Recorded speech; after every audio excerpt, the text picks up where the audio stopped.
In the heart of Soweto's history lies a man whose voice echoed louder than the government of his time. A man who dared to fight for land, dignity, and opportunity when few would even speak up. His name was James Sofasonke Mpanza, the father of Soweto, a visionary, a rebel, and a community builder.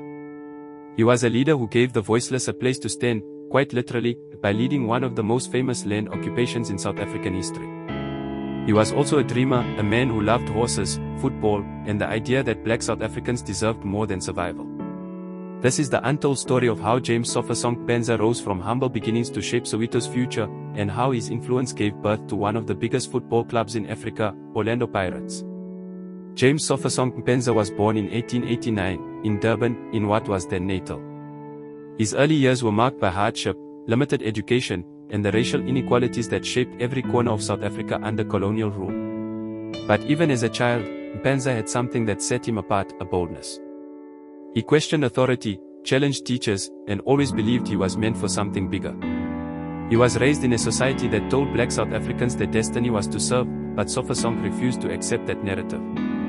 In Zulu, his nickname, Sofasonke, means, "We shall all die together," a reflection of his philosophy that unity among the oppressed was their greatest weapon. Like many great leaders, Mpanza's story wasn't without controversy. In his younger years, he was convicted of murder, a case that remains clouded in mystery and debate.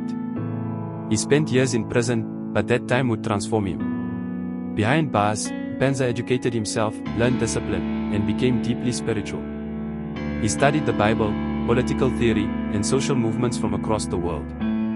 When he was released, he was a changed man, sharper, wiser, and determined to lead. He moved to Johannesburg, drawn by the promise of opportunity, and eventually settled in Orlando, a section of what would later become Soweto. This is where the legend of Sofasonke Mpanza truly began. The 1930s and 1940s were brutal decades for black South Africans living in Johannesburg. Overcrowding, poverty, and a lack of proper housing forced thousands into illegal shacks on the city's outskirts. Mpanza quickly became the voice of the people, helping residents fight evictions, organize community patrols, and demand services from the city council. He understood that land was power, and without it, his people would forever be trapped in dependency.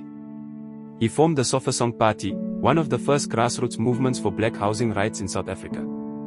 It wasn't recognized by the apartheid government, but to the people, it was more powerful than any official party. Mpanza's charisma and fearlessness made him a hero in Orlando. He became the unofficial mayor of Soweto, a title he would proudly hold. For decades. In 1944, Johannesburg was facing a massive housing crisis. Tens of thousands of black families were living in squalid conditions, while government housing projects moved at a snail's pace. So, Mpanza decided to act. One Sunday morning, he led a march of more than 8,000 people from Orlando to a piece of vacant land nearby. With nothing but tents, courage, and a belief in their right to exist, they occupied the land. This became known as the Sofasonke Settlement. For the first time, the government was forced to take the housing crisis seriously. The settlement grew rapidly, and it would later become known as Soweto, an acronym for Southwestern Townships. Sofasonke didn't just build shacks, he built a movement. A movement of self-determination, pride, and collective power. As Soweto grew, so did its cultural heartbeat, football. Mpanza noticed how young men in the townships used football not only for recreation but as an escape from poverty and crime. But the players had no proper field, no place to dream. So, he decided to change that. In the late 1940s, Mpanza petitioned the Johannesburg City Council to build a football stadium in Soweto. He argued that sport was a path to unity, discipline, and pride for the youth. His persistence paid off. The council eventually approved the construction of what would become Orlando Stadium, completed in 1959.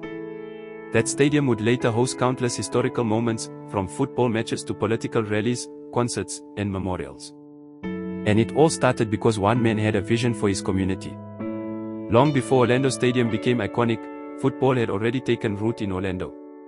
In the 1930s, Mpanza gathered a group of young boys from his neighborhood to form a football club. He called them Orlando Boys Club, giving them uniforms, equipment, and purpose. That small club would later evolve into Orlando Pirates Football Club, one of the most celebrated teams in Africa. For Mpanza, football wasn't just a game, it was a symbol of hope. It was about teamwork, leadership, and black excellence. He believed that if black youth could dominate on the field, one day they could dominate in every area of life.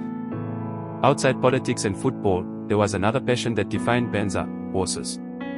He loved them deeply, and in a time when few black men could even dream of owning one, he kept several.